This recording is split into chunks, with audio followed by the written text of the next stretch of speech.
Welcome to Audition Talks. This is the second part of the interview with Mikayel Hakhnazaryan. The link to the first part you will find in the description below this video.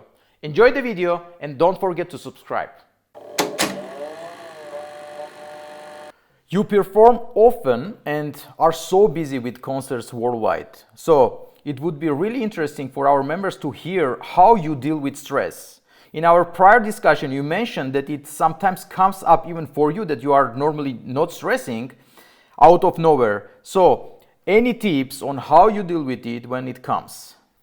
I hope we will be back performing again, as you mentioned, often and all over the places, but I'm confident it will. Of course, in my situation, when I'm more busy with a quartet, is a very different than playing when you are performing solistically, right? Or when you are performing, especially if you are doing the audition. In a quartet, of course, just simply because you are not alone on stage, it gives you already confidence and a good feeling. What I find also quite challenging and at the same time nice that you feel you know so well your colleagues and you feel the degree of the stress in a quartet from each individual person. And then I find it really nice that sometimes if I feel one of my colleagues is more stressed than the other or than me, if I feel good, I'm trying to send these positive vibes and to calm down. And I think it does work. It's, you don't need much. It's maybe it can be one eye contact or just the way you play. You can radiate something very generous. And in the situations when you perform solistically, I personally, of course, there is a stress. You come on stage, and if you are well prepared, it's already good mental help. But still, as you mentioned, it can suddenly appear. And as we were speaking at home with you, that very unexpectedly, sometimes in a small concert hall, every concert hall every performance has importance. But of course, if you play in Philharmonic in Berlin and then in a very little town on a little stage, you are supposed to feel more relaxed. But for some reason, maybe people sit too close or something is happening that suddenly you are a little bit more stressed.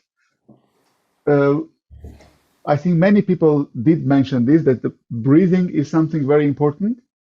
In this moment, when you feel the stress, I think the first thing, it happened to me often in a very simple Haydn quartet, where I suddenly have 3 bars, the cello has 3 bars solo. Already before you, I feel like, something is uncomfortable. And what I realize that I'm breathing just badly. You start to breathe not only faster, but very irregular. So what helps me is just also to breathe in the speed of the music. That how the music goes in the metronome also, that you are sort of homogeneous movements with your breathing and how the music goes, because the music has natural impulses. And so if you can sort of correspond your pulse to the pulse of music, it brings you a little bit down. So the one aspect will be, of course, breathing. Another, we all have sort of tricks. Everybody has for his own things. When I play solistically, I think if something goes well, then I'm really concentrated and telling myself, okay, it is going well. This is the moment when I feel that I can produce what I want. I really concentrate on this moment and saying it is going well. It means I can do it. I'm the one who is controlling the situation and not the other way around. Because as soon as I let this control, then it's 50-50. You don't know who will take over. Whether you still are in a position to control what you do, or the situation is controlling you. And it's basically with me. It's the important is just first couple of minutes. And let's say, not too complicated, from the first note, I concentrate on the first note and I start it because it's a physical thing, no? How you put the finger, how you put the bow, was the sound nice? And if it's the way I wanted to do it, I say, okay, I am actually controlling this and it is going well. And it is going to go well. And it gives me sort of, and then there is a moment when you start breathing naturally with the music, and then normally it's fine. And especially the breathing in a soft, of course, dynamics, this is where often problem starts because you want to create something very special. And so we have to simply control the body, that we are really, it's easy to say, of course, but I think again, we come back to the same thing, the right preparation for it. Absolutely, and that's what we are actually always talking about and preaching the first note, because it comes to the first note, you have to start. And if you have the control of your first note, then after somehow you are going into this flow, and somehow psychologically you are also feeling comfortable that it's there. Exactly, because I'm sure you know when I say this that we all have our favorite moments in the piece, favorite bars, where you say, but here I will show my best sound, or I do this slurred and this is going to really affect audience or affect the listeners or the jury, but then it might be too late. So we have to concentrate on the beginning and then, let's say, confirm this feeling for ourselves. Exactly, exactly, because that's very interesting, and also we are talking about this with our members. The places where where you feel confident, you know that consciously, you know that here I am confident. It might not be the beginning. So to come to that place where you feel confident, you still have to start and you have to come there. And so your beginning, to get confident with the beginning, with the first notes, it's really crucial, because if not, then you don't have chance to come to this place to show what you're really capable of, you know. Yeah? So this is very important. Another thing, what you told, what I find very interesting, is the breathing. That what you told. It is so true. When we get stressed and we are nervous, somehow our shoulders are closing, our body is closing, and I find also it very helpful when I find myself in situation like this to relax, and immediately your breathing is changing. I never thought about to breathe with the pulse of the music, which I find when you told, I was just thinking and I was feeling how it would be. Actually, it would be very natural, because you are getting into the music in this moment. You are getting into not just breathing and then you have to deal again with the music, but you are really breathing with the music. I think this is something one can and should practice, because I remember I was really very struck by this when these years, you remember, we were going to Prashakov when Steven Isserlis, who is one of the most, we say it's so natural, he's a one thing with the instrument and with the music, but this is an absolute result of phenomenal preparation and knowledge and knowing what he's doing. And he was showing just some exercise where he's like string crossing exercise, something like melody that goes up and down, and that you breathe with it exactly the same way. In different speeds. You accelerate, you slow down, but the whole thing functions as one. The pulse of the music and your pulse is corresponding, and then I think there's more chance that you control the stress situation. Another thing is maybe easier said than made, but you can escape in a way from this stress situation if you are only concentrated on music. This is a very long topic, but if we're going to speak about your particular work, the auditions, I think, yes, when you come on stage, even if it's just 2 and 3 minutes, you come just to play the music.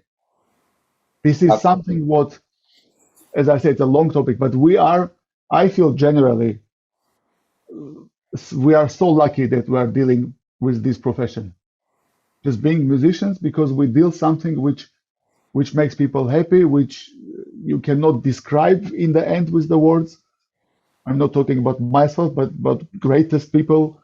In the end, you cannot write down everything what music can express and what music can make with us. And I always feel and often repeat that I feel so protected by music. We know what terrible times we are living in. I don't mean the COVID virus, but the whole situation in the world. So many bad things are happening. People don't learn. We don't learn anything. There are still wars, and people kill each other for some stupid reasons. And I think like we are on daily basis thinking, how do we phrase this? And you try to help young people how to start the first note of A major concerto. It's crazy if you think in a comparison to what's going in the world. But maybe the other way around. Everything else around us is crazy, and it's not, in the way, it's not that relevant. And what we are doing, it's only for good. It's only to make people forget for a certain short amount of time when they are in a concert, to forget everything else. So this is the purpose. And I think whenever we touch our instruments, I think we have to really think about this as well. So not only concentrate with all the aspects, preparation, and then stress of the audition or the concert, but just just generally think that you are doing something so great. If you didn't play that well on that day, so what? You don't make the world worse. You don't make anybody's day worse. You might be not happy, but then it's gone. Next morning you wake up, you forget this day. Yeah, So absolutely. what I want to say, is just feel this protection. So when you come on stage, I imagine myself in audition. I still try to make something nice for people, and I know that I've been doing a huge preparation for this. And then so this is the result. I don't know if you remember when I was still living in Switzerland, I did one audition. No need to say where and what, or names or something, but I was just happy to play. It was very pleasant atmosphere, and was a long audition, meaning with many rounds, with many different programs, which also included Bach, 2 movements of Bach, and they let people play a bit longer than usual. And it was just very nice feeling. And some people were afterwards telling me that, yeah, but you were enjoying the music too much. Which is, in some situations it can be dangerous. I don't want to judge now the decision or whatever, but so I was very happy with the fact that it comes across that I'm there still to make music. But of course, I need, because I'm there because I want that job, and I also have to respect the expectations and of this particular orchestra or particular jury. I have to know what they're looking for, but in the end, with all, you have to applicate all this information, but still make music.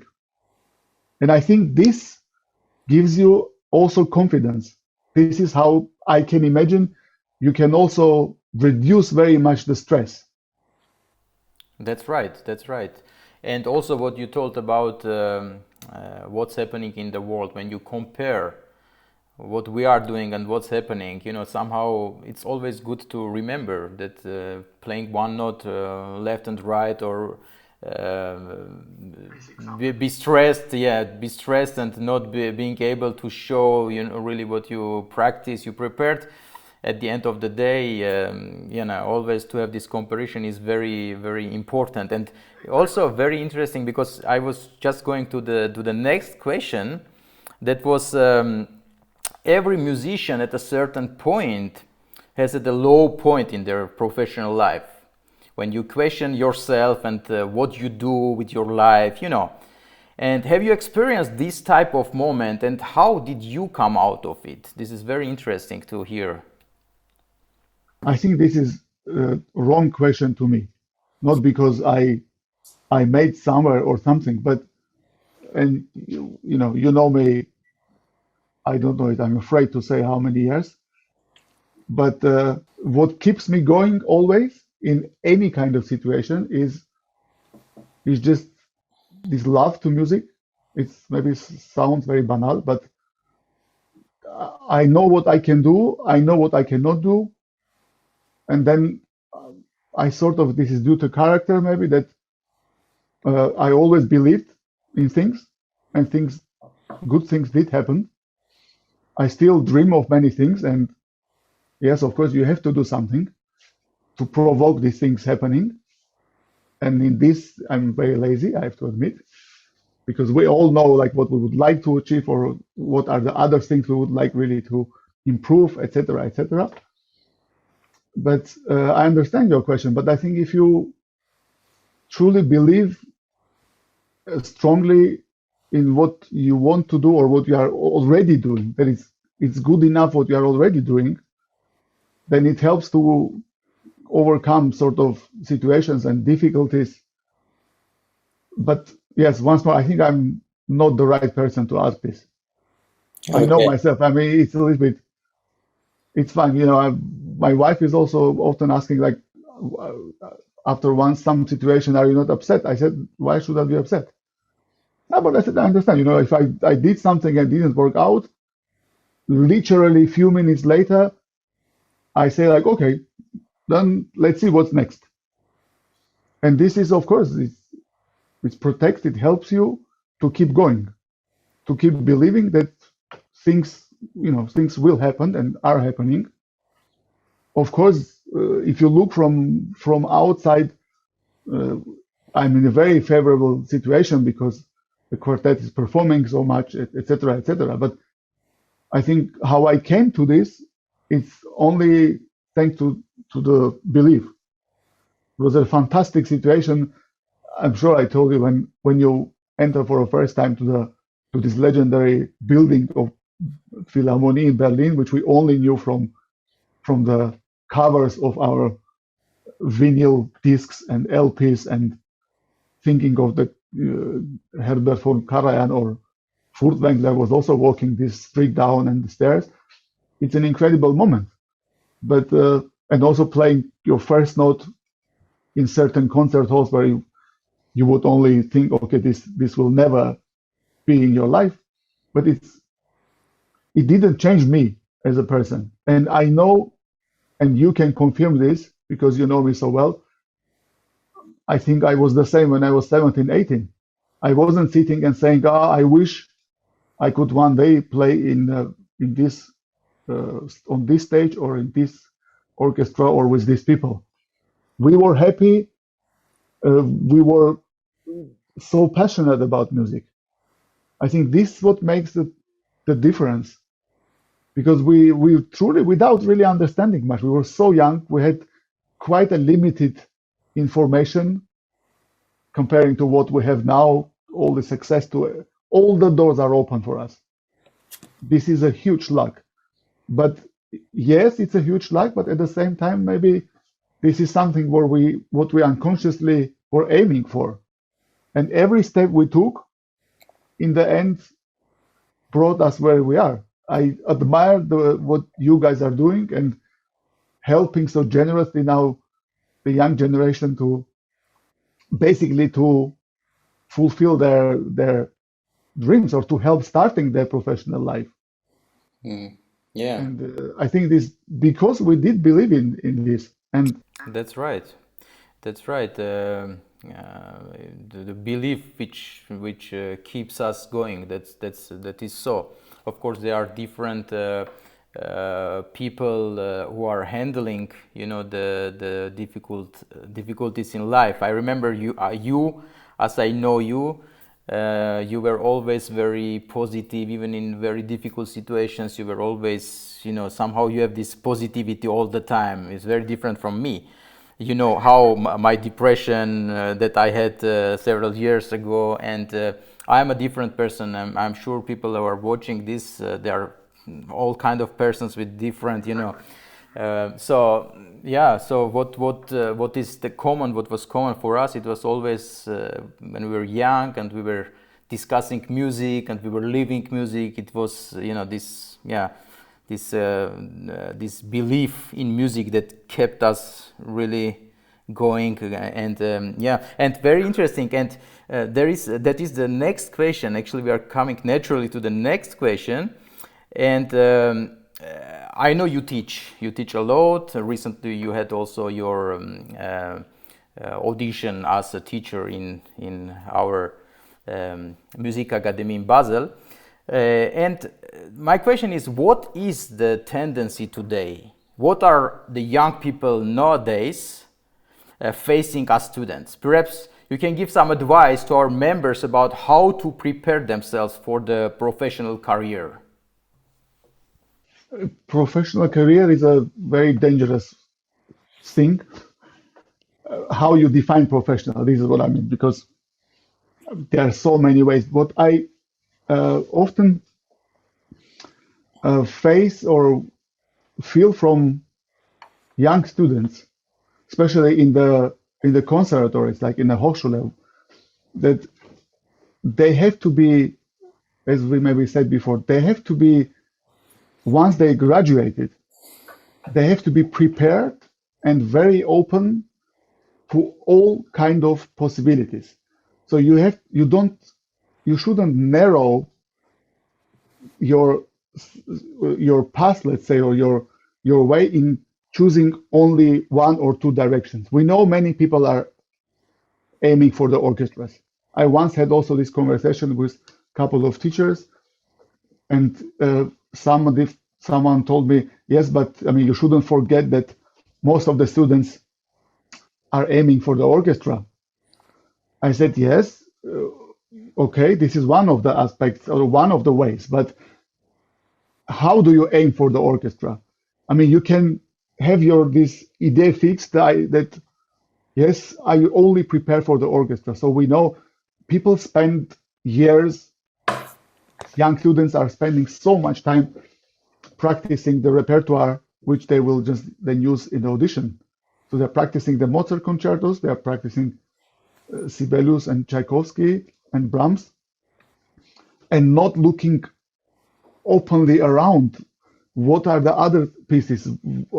How can actually I play better Tchaikovsky if I don't know the other music, the chamber music of Tchaikovsky, the big symphonies that I would know upside down with listening. So when you say like the tendencies, yeah, this is something which always strikes that people are so concentrated only on one thing. And when we speak about the orchestra, it should not sound that, oh, it's something where it's not the ideal choice, but I'm very safe, I have a good salary, and of course I aim for the better orchestra.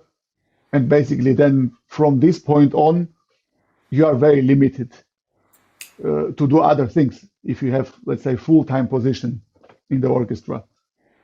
So what I advise to younger generation, that whatever they will be doing after their graduating, they have to look at it they have to embrace this positively and very openly to do the best out of it. So if some people really aiming for the playing chamber music, being in a chamber music group, so that this is one thing. At the same time, they should really be very open and very happy about joining a great orchestra.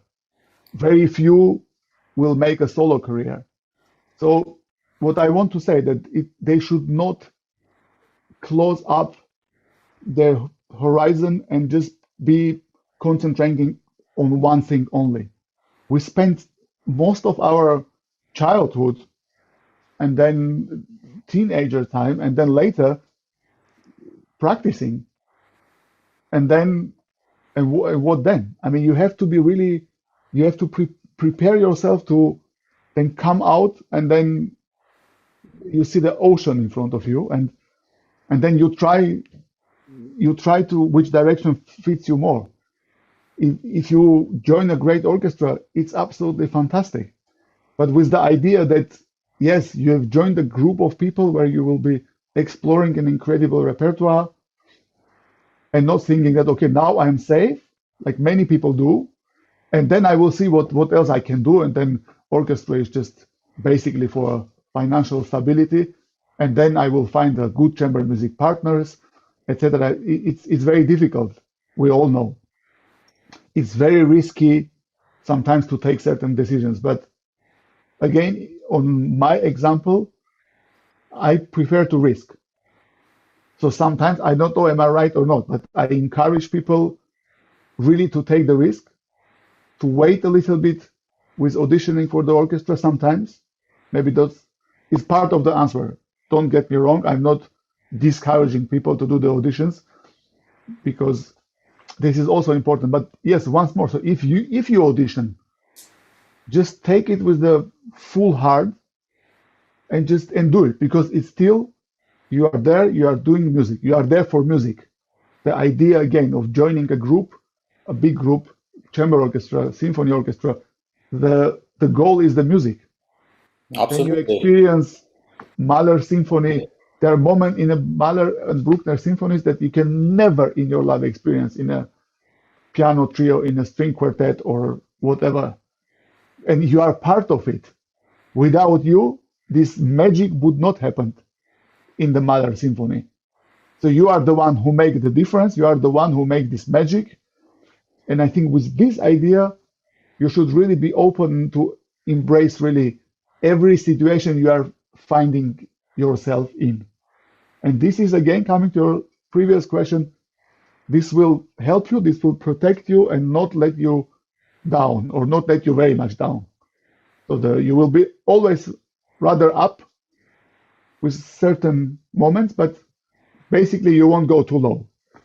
That's so true about not just focalizing, just on one thing. And as you say, the young people, when they are thinking to go for audition, not to forget that when you make an audition, so the juries are musicians of the orchestra listening to you. We always want to have a musician to play with, we are going to play all our lives, our career with these new members. And so more you bring to our orchestra as a musician, of course we are speaking the quality audition, but at the end we are looking for a complete musician with everything. You look for a personality. Of course, now we don't speak at all about the quality of playing and preparation. Now let's assume that it's already everything is there. So, and obviously, if you have been practicing and studying 5 years in a Hochschule, in a good Hochschule, you have qualities. And so the jury, as you say, you sit there, and when you ask like, how do you make a difference? Your personality should make a difference. With combining everything that you already know about the audition, it's enough. It's more than enough what you know. But then you need to see the one who sticks out is someone with a personality who stands out. Like you see, this person immediately catching your attention not because he only played in tune, because maybe there are 18 people who play in tune and very rhythmical and with good sound. And the one attracts you.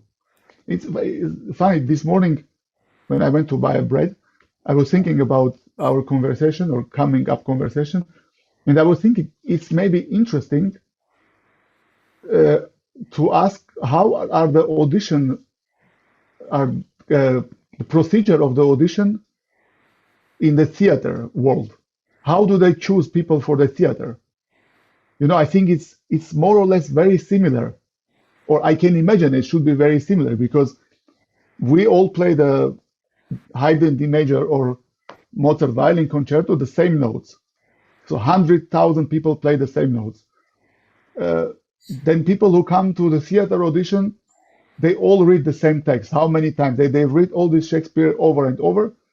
But of course, you look, so details in their case probably is the articulation, the voice, etc. But even more in theater, the thing that you look for, the person you look for, the great actor is the personality.